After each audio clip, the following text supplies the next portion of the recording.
ధర్మం నడిచే మార్గమిది, శ్రీరాముని కథ ఇది. లోకం నడిచే వెలుగిది, రామాయణ వీధి. యుగ యుగాలు మ్రోగే గాథ, మనసులకు మార్గదర్శకమిది.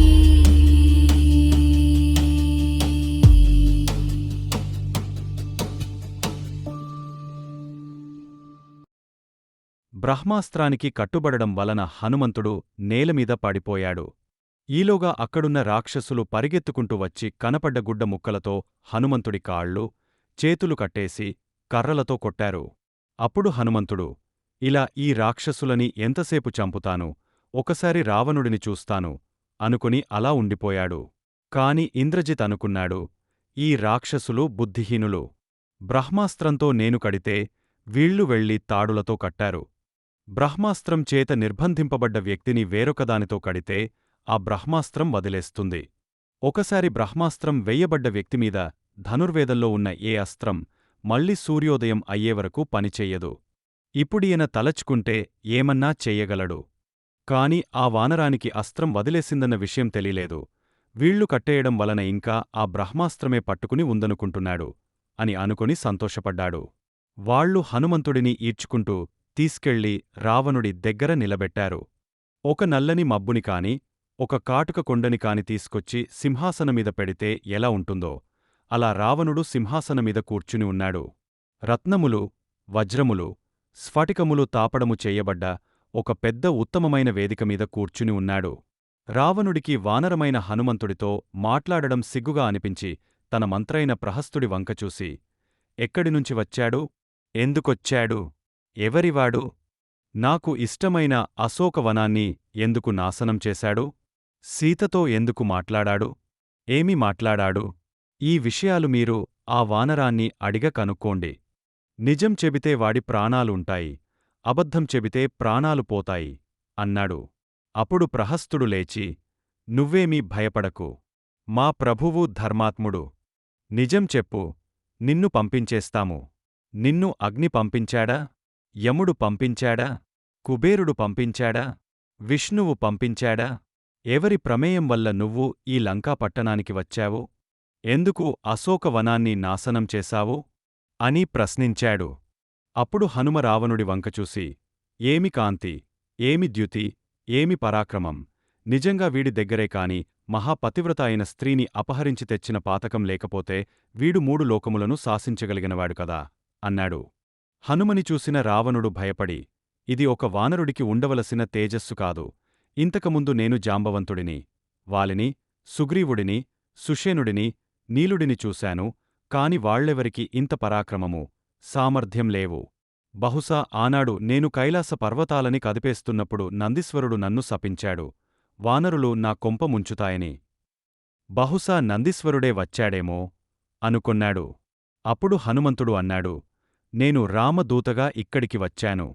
నా యథార్థ స్వరూపము వానర స్వరూపమే. నన్ను హనుమ అంటారు. సుగ్రీవుడి సచివుడిని. కిష్కిందా రాజ్యాన్ని పరిపాలించే వాలి నీకు తెలుసు కదా. ఆ వాలిని ఒక బాణంతో రాముడు చంపి సుగ్రీవుడికి పట్టాభిషేకం చేశాడు. నీకు వాలికి ఉన్న స్నేహబంధం వల్ల సుగ్రీవుడు నీకు సోదరుడి వరస అవుతాడు.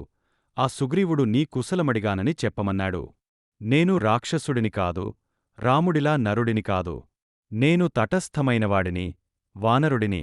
అందుకని నీ మంచికోరి 4 మంచి మాటలు చెబుతాను, విన్నావ బాగుపడతావు, లేకపోతే నాశనమిపోతావు. నిన్ను చూడడానికి వేరొక ఉపాయము లేదు. అందుకని దండోపాయంతో అశోకవనాన్ని నాశనం చేశాను. అప్పుడు నీవాళ్లు నామీదకి యుద్ధానికి వచ్చారు. దేహాన్ని రక్షించుకోవాలి కాబట్టి ఏదో 4 గుద్దులు గుద్దాను, వాళ్లు చనిపోయారు. పూర్వకాలంలో కోసల రాజ్యాన్ని దశరథ మహారాజు పరిపాలించేవాడు. ఆయన 4 కుమారులలో పెద్దవాడైన రాముడు తండ్రి మాట నిలబెట్టడం కోసమని 14 సంవత్సరాలు అరణ్యవాసం చేయడం కోసం లక్ష్మణుడు సీతమ్మతో కలిసి దండకారణ్యానికి వచ్చాడు. రాముడి భార్య అయిన సీతమ్మని నువ్వు అపహరించి తీసుకొచ్చి లంకలో పెట్టావు. సీతమ్మ ఎవరో నాకు తెలీదు, నేను చూడలేదు అని అబద్ధాలు చెప్పమాకు. నేను సీతమ్మని అశోకవనంలో చూశాను. నువ్వే సీతమ్మని అపహరించి తెచ్చావు. సీతమ్మ 5 తలల పాము. నీ మృత్యువుని నువ్వు తెచ్చుకున్నావు. రాముడి తేజస్సు ముందు నువ్వు నిలబడలేవు. నిన్ను చంపడానికి రాముడిదాకా ఎందుకు? సుగ్రీవుడు నిన్ను చంపేస్తాడు. రాముడికి సుగ్రీవుడికి అగ్ని సాక్షిగా స్నేహముంది, కనుక రాముడి శత్రువు సుగ్రీవుడికి శత్రువే. నువ్వు ఆనాడు నరవానరములతో తప్ప అని బ్రహ్మగారిని వరం అడిగావు కదా. సుగ్రీవుడు గంధర్వుడు కాదు, కిన్నెరుడు కాదు, యక్షుడు కాదు, దేవత కాదు, రాక్షసుడు కాదు, ఆయన కేవలం వానరుడు. మనం చేసిన పుణ్యపాపాలకి సంబంధించిన ఫలితాలని పరమాత్మ ఏకకాలంలో ఇస్తాడు. నువ్వు చేసిన పుణ్యాలకి కాంచన లంకని పొందావు, వేలమంది కాంతలతో సుఖాలని అనుభవించావు, ఇంతమంది రాక్షసులకి ప్రభువుగా నిలబడ్డావు. కాని నువ్వు ఇవ్వాళ పరాయి స్త్రీని అపహరించి తీసుకొచ్చావు. ఆ పాపం వల్ల నువ్వు శరీరాన్ని వదిలిపెట్టబోతున్నావు. రాముడికి ధనుర్వేదంలో సమస్త అస్త్రశస్త్రములు తెలుసు, ఋషుల దగ్గర శిక్షణ పొందినవాడు, మహాధర్మాత్ముడు.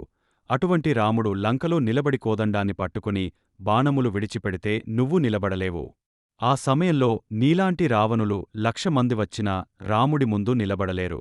ఒకనాడు నువ్వు కైలాస పర్వతాన్ని ఎత్తబోతుంటే శివుడు తన కాలి బొటను వేలిత ఆ పర్వతాన్ని తొక్కగాని 20 చేతులు ఆ పర్వతం కింద ఉండిపోయాయి. అటువంటి శివుడి ధనుస్సుని రాముడు హేలగా విరిచేశాడు. నిన్ను ముప్పతిప్పలు పెట్టిన వాలిని రాముడు ఒక్క బాణంతో కొట్టేశాడు. ఈ ప్రపంచంలో ఉన్న క్షత్రియులందరినీ ఓడించిన పరశురాముడికి గర్వభంగం చేశాడు. 14,000 మంది రాక్షసులని జనస్థానంలో రాముడొక్కడే సంహరించాడు. అటువంటి రాముడు వస్తే నువ్వు బతకగలవా? అయినా నిన్ను చంపడానికి రాముడు ఎందుకు? నేను చాలు. మర్యాదగా సీతమ్మని రాముడికి అప్పగస్తే బతికిపోతావు, లేదా చచ్చిపోతావు అన్నాడు. ఒక నిండు సభలో తనని హనుమంతుడు ఇంతలా అపేక్షించి మాట్లాడేసరికి రావణుడికి ఆగ్రహం వచ్చి, ఈ వానరాన్ని చంపెయ్యండి అన్నాడు. అప్పుడు విభీషణుడు లేచి, అన్నయ్య, నువ్వు వేదాలు చదువుకున్నావు, ధర్మాలు చదువుకున్నావు, ఇలా దూతని చంపమని నువ్వు అనడం సరికాదు. దూతకి వెయ్యబడే శిక్షలు కొన్ని ఉన్నాయి. అవి తల గొరిగించడం, అవయవాన్ని తీసేయడం, వాత పెట్టడం. అయినా ఈ వానరాన్ని చంపితే నీ బలం అవతలివారికి ఎలా తెలుస్తుంది? అందుకని వచ్చిన దూతని చంపద్దు అన్నాడు. విభీషణుడి మాటలు విన్న రావణుడు, వానరాలకి తమ తోక అంటే చాలా ఇష్టం, అందుకని వీడి తోకకి నిప్పు పెట్టండి. కాలిపోయిన తోకతో ఈ వానరం తనని పంపినవారి దగ్గరికి వెళుతుంది. అప్పుడు ఈ వానరం యొక్క మిత్రులు, బంధువులు చుట్టుచేరి తోకలేని కోతి, తోకలేని కోతి అని ఏడిపిస్తారు అన్నాడు. అప్పుడు వాళ్లుపాట బట్టలు పట్టుకొచ్చి హనుమ తోకకి చుట్టి నెయ్యిపోసి మంట వెలిగించారు. ఆ లంకా పట్టణంలో మేడలమీద మిద్దెలమీద అందరూ నిలబడి చూస్తున్నారు. వాళ్లు హనుమని ఆ లంకా పట్టణం అంతా తిప్పాక ఆయన ఒక్కసారి కట్లని విడిపించుకుని ఎగరి రాజద్వారమీదకి దూకి తన చేతితో మండుతున్న తోకని పట్టుకున్నాడు. అప్పుడు కొంతమంది రాక్షసులు పరిగెత్తుకుంటూ సీతమ్మ దగ్గరికి వెళ్ళి, నీతో కిచకిచలాడిన ఎర్రమూతి కోతి తోకకి రావణుడు నిప్పు పెట్టించాడు అన్నారు. సీతమ్మ వెంటనే అగ్నిదేవుడికి ప్రార్థన చేసి, నేను సర్వకాలములయందు రాముడికే సేవ చేసిన దాననైతే, రాముడినే మనసులో పెట్టుకున్న దాననైతే, నాకు భాగ్యవిశేషం మిగిలి ఉంటే, రాముడికి నామీద ప్రేమ ఉంటే, సుగ్రీవుడు నన్ను తీసుకెళ్లి రాముడితో కలపడం యథార్థమైతే, హనుమ యొక్క తోకకి నిక్షేపింపబడిన అగ్ని చల్లబడుగాక అనింది. వెంటనే హనుమ తోకకి ఉన్న అగ్ని వెన్నముద్దలా చల్లగా అయిపోయింది. అప్పుడాయన అనుకున్నాడు, అవునులే, నేను వస్తుంటే మైనాకుడు నాకు ఆతిథ్యమిచ్చాడు, సముద్రుడు నమస్కారం చేశాడు. రాముడి పేరు, సీతమ్మ పేరు చెబితే ప్రకృతిలో ఉపకరించనిది ఏముంటుంది? నా తండ్రి వాయుదేవుడికి అగ్నిదేవుడు స్నేహితుడు, అందుకని నాకు ఇలా ఉపకారం చేస్తున్నాడు అని అనుకుని ఈ లంకా పట్టణాన్ని కాల్చి అగ్నిదేవుడికి సంతర్పణ చేసి వెళ్ళిపోతాను అనుకుని మొదట ప్రహస్తుడి ఇంట్లో నిప్పు పెట్టాడు. అలా అన్ని ఇళ్లమీదకి దూకుతూ నిప్పు పెడుతూ వెళ్ళిపోయాడు. రావణుడి ప్రవర్తన వల్ల ఇంతకాలం కడుపు మండిపోయి ఉన్న దిక్పాలకులు అవకాశం దొరికిందని ఆనందపడ్డారు. హనుమ అలా నిప్పు పెట్టగానే అగ్ని దేవుడు కాల్చేస్తున్నాడు. వాయుదేవుడు వేగంగా వీచి అగ్నిని పట్టుకెళ్ళి అన్ని ఇళ్లమీద వేసేశాడు.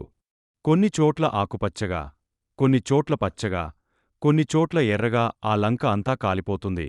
ఆ లంకలో అందరూ హా తాత, హా పుత్ర, హా తల్లి అని అరుచుకుంటూ దిక్కులుపట్టి పరుగులు తీశారు. అప్పుడు హనుమంతుడు సంతోషంగా వెళ్లి త్రికుటాచల పర్వతంమీద నిలబడి చూసేసరికి ఎదురుగా లంకంతా కాలిపోతూ కనిపించింది. అప్పుడాయన, అరరే, ఎంత పని చేశాను! అగ్నిని తీసుకెళ్లి నీళ్లల్లో పడేసినట్టు కోపాన్ని విడిచిపెట్టినవాడు ధన్యుడు. పాము కుబుసాన్ని విడిచినట్టు కోపాన్ని విడిచిపెట్టడం మానేసి లంకని కాల్చేశాను. ఈ లంకలో సీతమ్మ కూడా కాలిపోయి ఉంటుంది. ఏ సీతమ్మ తేజస్సు చేత నా తోకని అగ్ని కాల్చలేదో అటువంటి సీతమ్మని అగ్ని కాలుస్తుందా? సీతమ్మే అగ్నిని అగ్ని కాలుస్తుందా?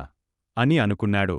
ఇంతలో అటుగా వెళుతున్న చారణులు, భూమికి దగ్గరగా ఆకాశంలో ఎగురుతూ శుభవార్తలు చెప్పే దేవగాయకులు, ఏమీ ఆశ్చర్యం!